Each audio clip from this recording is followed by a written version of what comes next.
Unload అయిపోయిన వెంటనే load అయిందనమాట కూల్ డ్రింక్స్ లోడు.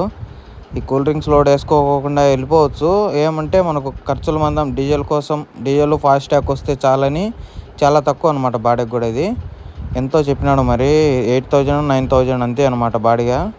మనకు డీజిల్ మందం వస్తాయని ఈ లోడ్కి అయితే వచ్చేసినాం అనమాట. ఇంకా ఈ లోడ్ వేసుకొని నాన్ స్టాప్గా అయితే వెళ్ళిపోతాం. లఖన్పూర్లో ఉన్నాము, జమ్మూ బార్డర్. ఇంకా ముందుకెళ్తే చూడండి ఇక్కడ రకరకాల ఫుడ్ ఐటమ్స్ అన్నీ ఉన్నాయి. వడలు అన్నీ ఉన్నాయి బ్రో ఇక్కడ. నైట్ ఇట్లా ఇదే బార్డర్ లో పాస్ చేసిపోయినాం నైట్ 1 గంట కాడ. నైట్ అయిందనా అంతగా ఏం కనపరాలేదు. ఇప్పుడు చూడండి మొత్తం జాతర ఉంది, మొత్తం లెఫ్ట్ సైడ్ రైట్ సైడ్ అంతా. బండ్లు పెట్టేదానికి పార్కింగ్ ఉంటే కన్నా వాళ్ళంతా ఇక్కడ ఆపుతారు బండ్లు అన్నీ ఆపేసి. చూడండి రకరకాల ఫుడ్ ఐటమ్స్. ఎవరు ఊరుతా అట్లే చూస్తా అంటే ఎత్తుకెళ్ళి